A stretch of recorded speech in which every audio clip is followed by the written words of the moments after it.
In your younger years, I heard you traveled around a lot. Why did you choose to settle down in San Francisco?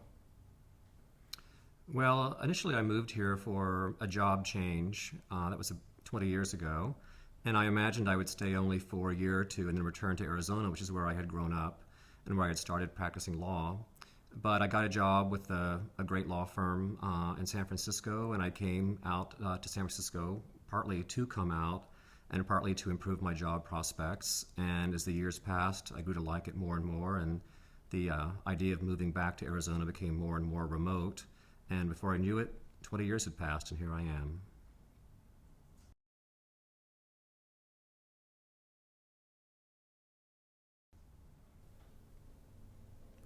How do you feel about registered partnership?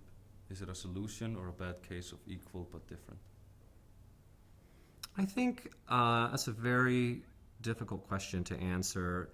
I personally believe that same-sex couples should be allowed to marry and have all of the rights and benefits and responsibilities of a marriage recognized by the federal government and the 50 states. I do think that registered partnerships are a step forward. I don't think they should be the last step in the journey that we're embarked upon. And I would hate to see that happen, but I do think that change is often incremental. And to the extent that we have made this change, I think it will prepare Americans for the more radical step of same-sex marriage, which I think will be achieved in the next 5 to 10 years.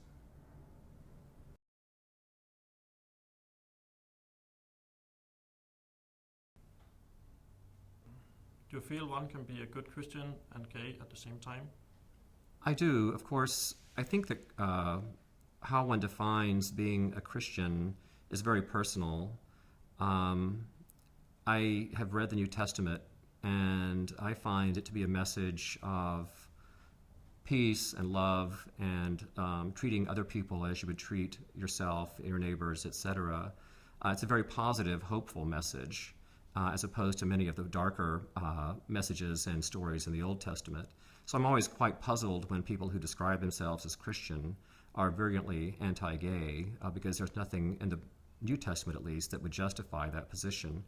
And I think that if anyone, gay, straight, bisexual, transgendered, or questioning, who treats other people in a good manner and tries to lead a good life is a good Christian.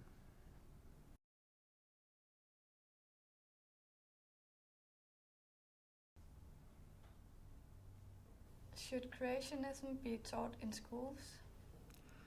I don't think that creationism should be taught in schools as the equivalent of evolution, but I do think that creationism, as well as other ideas of how people got to be on this earth, should be taught in schools. I think evolution, personally, I believe it's fact, and I think that most scientists and informed people would agree.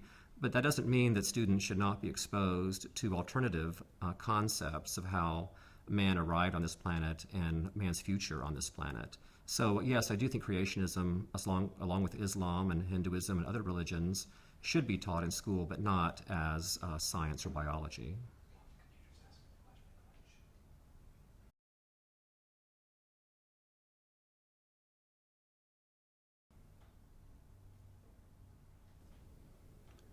The Danish drawings of Muhammad, was it freedom of speech or pure discrimination?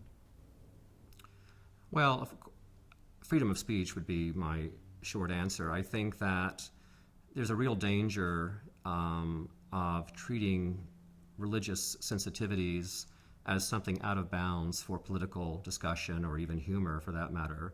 And while I recognize that it can be upsetting to many people, for example, here in San Francisco, we have a group called the Sisters of Perpetual Indulgence who often mock the Catholic Church. I think that everyone has to understand that civilization and progress depend on human beings being allowed to express themselves, even if that makes other people uncomfortable.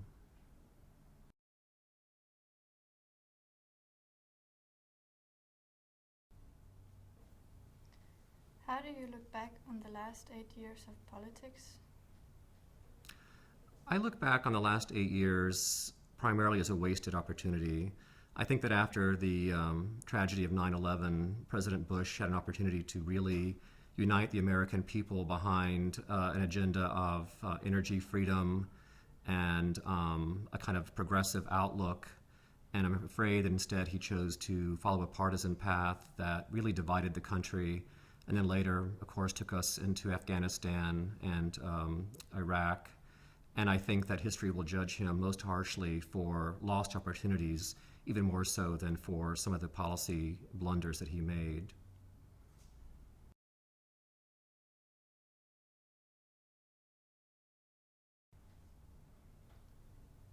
What did you think about the war in Iraq at first, and how do you feel about it now? I think I was a bit skeptical of the war in Iraq from the very first. Of course, the American people, as well as Congress, were led to believe that Saddam Hussein had weapons of mass destruction and was close to having biologic agents and weapons of that sort that threatened the United States.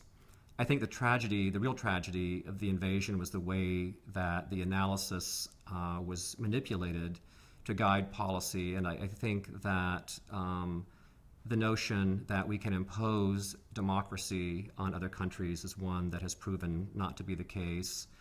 And I also believe that by conflating 9/11 with Iraq, the president persuaded many people that Iraq was responsible for the Twin Towers disaster, which was not the case. And in fact, I think many of those enemies are still abroad, and some are receiving comfort and aid from our so-called allies.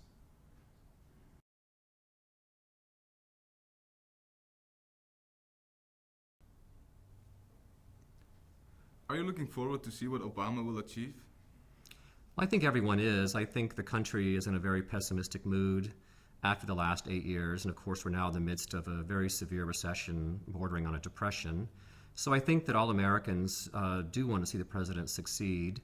There may be those who wish that his agenda was not quite as ambitious as it is, but I'm curious to see, both from a political standpoint, how successful he is in changing the government's and the country's priorities over the next 4 or 8 years. And of course, as a citizen of the country, I'm just hopeful that he is successful in renewing our economic prospects.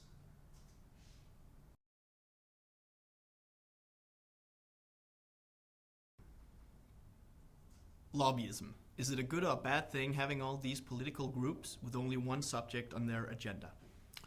Well, I think it's easy to condemn lobbyists for that very reason, and the fact that they have undue influence on various levels of government. However, one cannot espouse freedom of speech and then say that certain people are not allowed to push their message as vociferously as they want to do. The danger, of course, is that politicians are prey to corruption, and lobbyists can use their influence and financial muscle to achieve for a small minority to the detriment of the majority. But I think that is something we have to have laws and regulations and openness of the press and so forth to deal with, as opposed to telling certain people that they cannot push forward their message.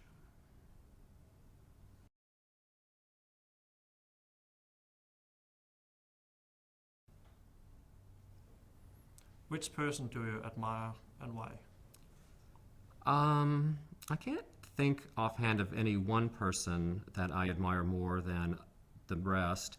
There are figures in history that I admire a great deal, but I think I admire people in general in life who are true to the words that they say, who walk the walk and just don't talk the talk. And whether it's those people are liberal or conservative or young or old, whatever the case may be, I think anyone who has a set of principles and tries to live by those principles is someone to be admired.